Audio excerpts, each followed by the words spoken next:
성도 여러분, 그간 안녕하셨습니까? 오늘 10월 6일 수요 창세기 강해를 함께 나누겠습니다. 오늘 말씀은 창세기 16장 7절에서 16절입니다. 구약성경 19페이지 7절에서 16절을 우리 함께 봉독하겠습니다. 시작.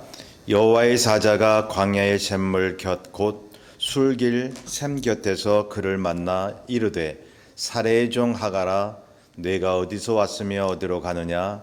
그가 이르되 나는 내 주 여주인 사레를 피하여 도망하나이다.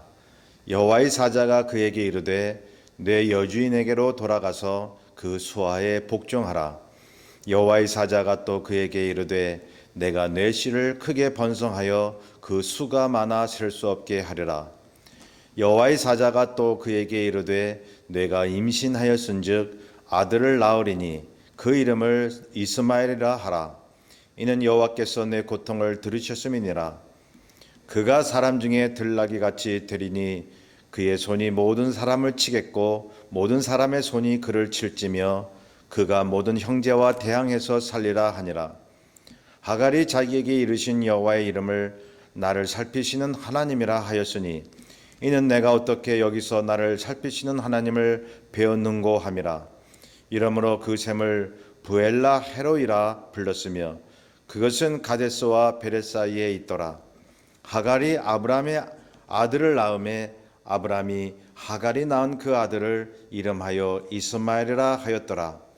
하갈이 아브라함에게 이스마엘을 낳았을 때에 아브라함이 86세였더라. 아멘. 예, 우리가 지난번에 사레와 여종 하갈과의 그 갈등의 관계를 우리가 한번 살펴봤습니다. 이 하갈은 애굽 여인이라 그랬습니다. 애굽 여인으로서 사레의 종인데요. 아브라함의 첩이 되어 이제 이스마엘을 임신하게 되죠.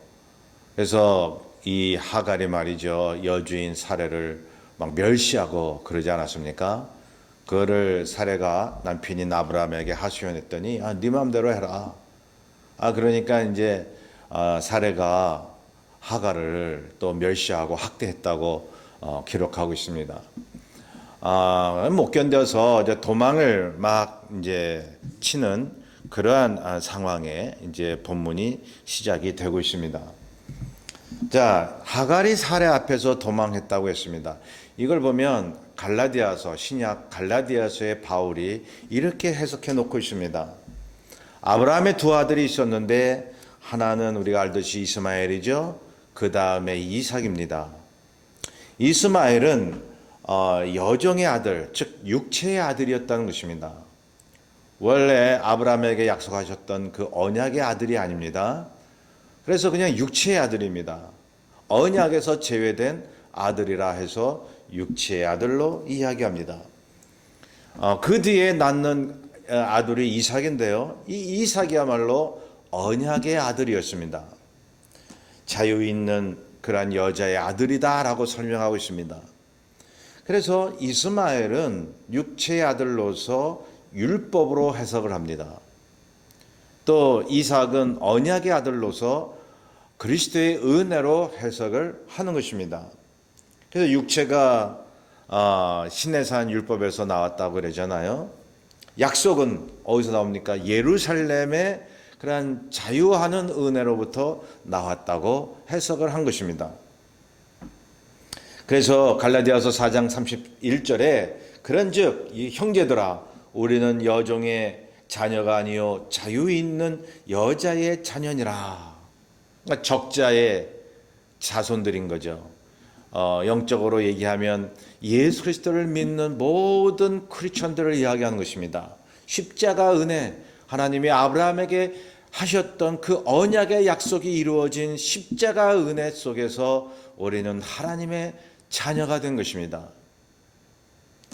그것을 성경은 이 갈라디아와 오늘 본문 창세기 말과 연결시키고 있는 것입니다. 그래서 본문에 보면 하갈이 사례 앞에서 도망하는 모습은 율법보다 약속의 은혜가 우위에 있음을 상징적으로 보여주고 있는 것입니다. 하나님이 그렇게 인도하신 거죠. 사람의 못된 마음이든 죄든 간에 그걸 통해서 하나님의 영적인 그 인도하심을 보여주는 게 성경 아닙니까? 그래서 7절에 하갈이 이제 애굽 여자니까 그 애굽으로 내려가는 길을 그 도망하는 길로 택하지 않았나 하는 생각을 하죠.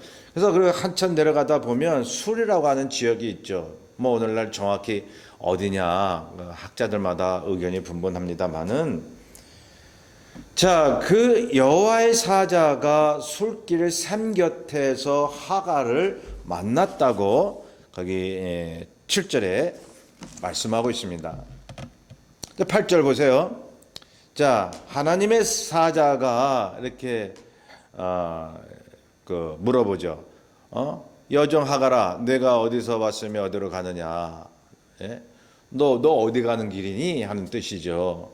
그랬더니 하갈이 그런 얘기를 하지 않습니까? 내 주인 그 사례를 피하여 지금 도망을 하고 있습니다. 학대를 받아가지고 못 견뎌서 나는 내 고향 애굽 땅으로 가고 있습니다. 라고 말이죠. 그랬더니 하나님의 사자가 9절에 뭐라 그래요? 여의 주인에게로 돌아가라. 너 애굽으로 가지 말고 다시 네 주인 아브라함과 사라의 집으로 돌아가라는 것이죠. 이걸 보면요, 영적으로 또 이렇게 해석할 수가 있습니다. 율법과 은혜는 육체와 약속이라는 점에서 분리가 되지만 두 개 다가 하나님으로부터 나왔다는 의미에서 함께 동반됨을 말하고 있다는 것입니다. 율법도 하나님으로부터 나왔으니까요. 여러분, 율법이 선한 거죠. 바울이 얘기했듯이 율법이 하나님이 주신, 그것도 하나님이 주신 은혜인 거죠. 그런데 사람들이 그 율법을 제대로 지키지 못함으로 인해서 육체의 그런 그 약속이 됐다는 것입니다. 약속은 약속인데 육체의 약속이에요. 율법으로 너희들을 살리겠다라고 원래 하나님이 계획을 하셨는데 그 율법을 지킬 수 있는 사람이 한 사람도 없었기 때문에 그 육체다, 그리고 이것이 신의 산에서 나온 율법이다라고 이야기를 하고 있는 것입니다. 자, 그런데 여기 보면 아까도 말씀드렸듯이 율법은 약속의 은혜에게 복종하게 되어 있습니다. 그것을 보여주시려고 인위적인 방법으로 여종이 아브라함의 아이를 낳게 되지만 그런 것을 통해서 하나님이 뭐라고 말씀하신다고요? 육체의 자식은 이스마엘인데 그 육체의 자식들은 언약의 자손들에게 굴복하게 돼 있다는 거예요. 그거를 이제 보여주시려고 다시 가라는 거예요. 다시 너희 여주인 사라한테 가서 복종해라 이 말이죠. 그래서 그 말이 나오잖아요. 여주인에게로 돌아가서 그 수하에 복종하라.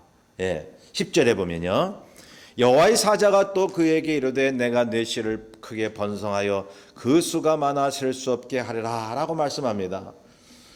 여기 이 하갈에게서 나오는 자손들을 통해서 번성하게 하리라 약속하잖아요. 이것은 마치 하나님께서 아브라함에게 약속하셨던 약속과 비슷한 것입니다. 후손의 번성을 이야기하는 것입니다. 약속은 비슷하지만 여러분, 하나는 육체의 자손이라는 거죠. 하나는 언약의 자손이라는 것이죠. 나중에 우리가 알듯이 이스마엘 자손 아랍권 사람들과 또 이 언약의 자손 이삭의 자손들이 얼마나 지금도 참 갈등이 많습니까? 11절에 보면 여호와의 사자가 또 그에게 이르되 내가 임신하였은즉 이 아들을 낳으리니 그 이름을 이스마엘이라 하라. 이는 여호와께서 내 고통을 들으셨음이니라. 이스마엘 뜻이 하나님이 들으셨다는 것입니다. 그래서 그 내 여주인에게로 돌아가라라고 한 것은 말이죠. 두 가지 뜻이 있는 거예요. 첫째로 말씀드렸듯이 내 여주인에게 복종하라는 거예요. 예, 그것은 율법이 은혜 아래 있다는 거예요. 예, 그걸 말씀하시는 것이고, 두 번째는 여러분 여종 하갈이라도 애굽 출신이라도 아브라함의 혈통을 이으니 하나님께서 보호하시고 살피신다는 의미가 있는 것입니다. 그런 걸 보면요, 여러분 오늘날도 아랍 사람들, 이스마엘의 후손들도 하나님께서 보살피시고 인도하시지 않겠습니까? 그렇기 때문에 우리는 예수 그리스도 안에서 이제는 이스라엘 사람이든 아랍 사람이든 그 어떤 사람이든 주의 이름으로 구원받아야 할 모든 대상이 된다고 하는 사실입니다. 여러분, 어떤 교회는 미국 교회단 중에서 그런 교회가 있습니다.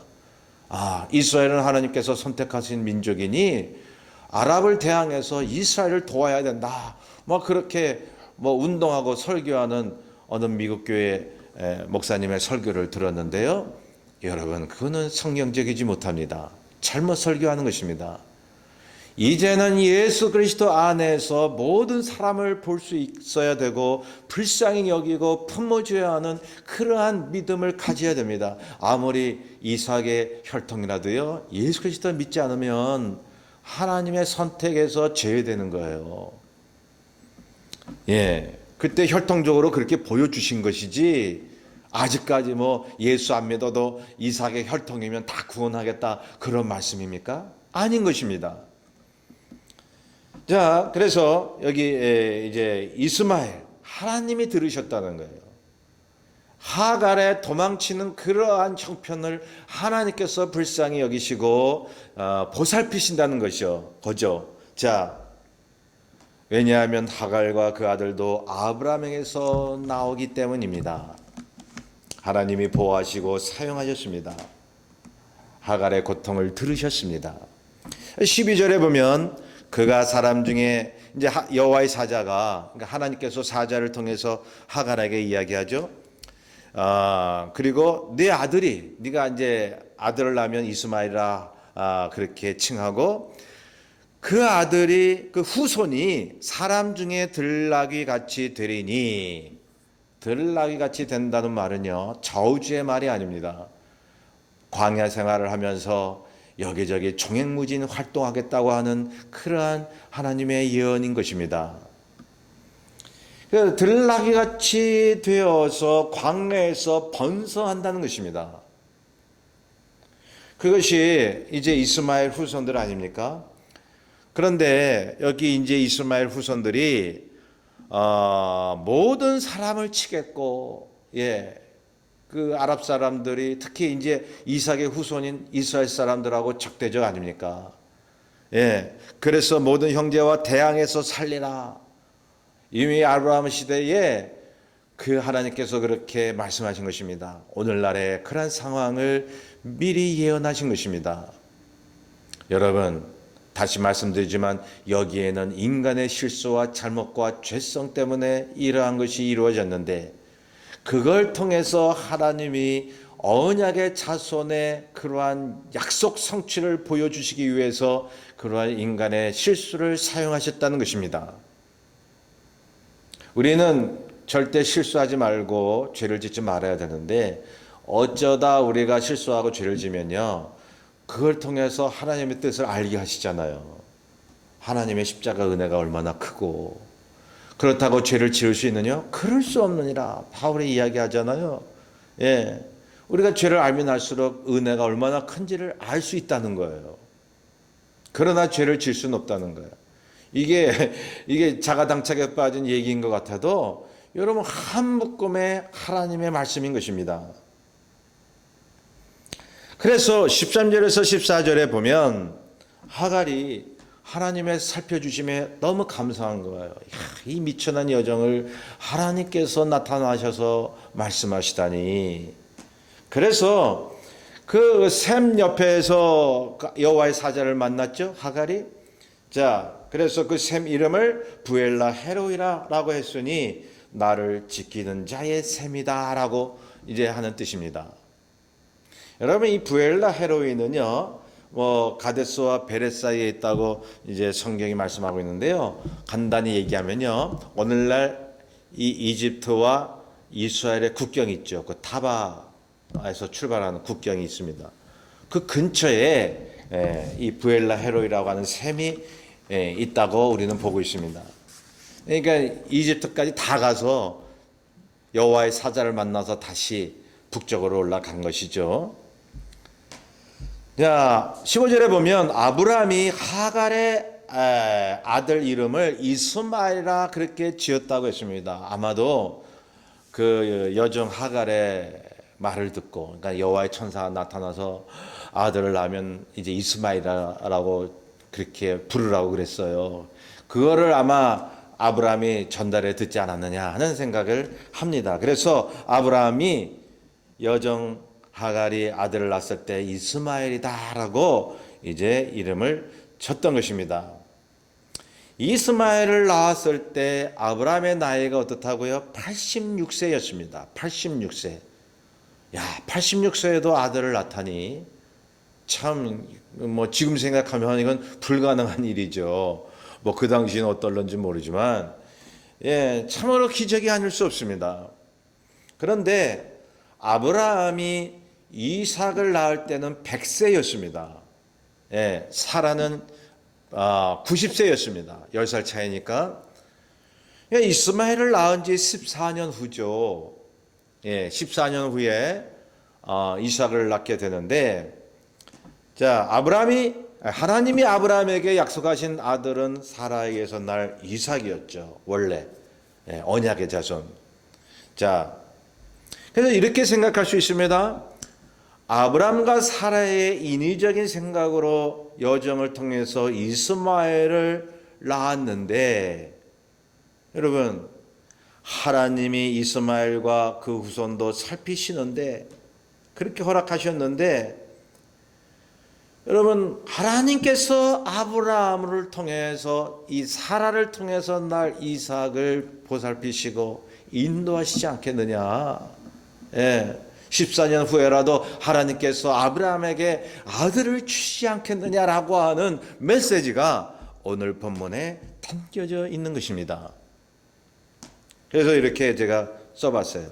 하나님이 아브라함에게, 자, 아브라함아, 네가 86세에 이스마엘을 낳았거늘 네가 더 늙어서도 나의 능력으로 이삭을 못 낳게 하겠느냐? 이런 하나님의 말씀이 들려지는 것이죠. 근데 그 뒤 보면요, 하나님의 천사가 와서 아들이 있으라 했는데 사라는 속으로 웃고 못 믿었어요. 참, 여러분, 아브라함과 사라는 믿음이 완벽하지 않았습니다. 실수했습니다. 아브라함의 그러한 케이스를 우리는 보았습니다. 그럼에도 불구하고 하나님께서 언약으로 선택하신 사람들에게는 그 약속대로 반드시 성취의 축복을 주신다는 사실입니다. 제가 매주 수요일마다 강조하는 게 그것이죠. 인간은 계속 죄를 짓고 넘어지지만 하나님의 언약은 변치 않는다는 거예요. 이 두 가지 줄기, 이 맥이 흐르고 있잖아요. 계속 인간은 넘어지니까 율법으로 어떻게 할 수가 없으니까 예수님을 십자가에 못 박게 하신 거예요. 그 십자가의 은혜로 완전히 아브라함에게 약속하신 그 언약의 그 내용을 성취하신 거예요. 이 얼마나 하나님의 그러한 참으로, 하나님도 참고 인내하셔요. 인간이 자주 넘어지더라도 계속 일어나기를 원하시면서 끝내는 당신의 뜻을 이루신 하나님, 짐승을 쪼개고 그 사이로 횃불이 지나가는 모습을 보여주심으로 모든 짐은 하나님이 주신다는 그러한 메시지로 우리를 인도하시며 약속을 이루시는 하나님, 예수 그리스도의 십자가의 은혜로 믿는 자마다 하나님의 자녀가 되고 죄사함을 얻으며 영원한 생명을 얻게 하시고 하나님의 나라에 들어가게 하시겠다고 하는 이 영원한 언약. 여러분, 영원한 언약이라는 말이 이 성경에 많이 나옵니다. 영원한 언약으로 함께 하시는 하나님. 여러분, 그것이 우리의 삶 가운데 순간순간 이루어지고 있습니다. 이미 이루어졌습니다. 또 이루어져 나가고 있습니다. 앞으로 이루어질 것입니다. 여러분 시제가 달라도요. 여러분 하나님이 우리에게 구원하신 그 성취는 이미 이루어졌다는 것이죠. 여러분 이걸 굳게 믿는 우리들입니다. 이번 남은 나단들도 우리가 그리스도에 대한 믿음을 가지고 하나님의 약속은 반드시 이루어진다라고 하는 믿음으로 세상을 견디시고 이기시는 저와 여러분 되시기를 바랍니다. 기도하겠습니다. 사랑해 주님 감사합니다. 아브람과 사레가 실수로 이렇게 여정을 통해서 아이를 낳지만 그러나 그것을 통해서 하나님의 역사를 또한 보여주고 있습니다. 율법과 은혜를 설명해 주시며 끝내 하나님의 그 노하심을 더디하시고 모든 것을 견디심으로 우리의 부족함을 보시고도 참으심으로 주께서 언약하신 그 약속을 이루심을 주께서 보여주고 계시오니 주여 하나님의 생각과 마음을 우리가 믿고 따르게 도와주시옵소서. 감사하며 예수님의 이름으로 기도하옵나이다. 아멘. 이번 남은 주간도 늘 주 안에서 기쁘게 그렇게 살아가게 되시기를 간절히 소원합니다. 감사합니다.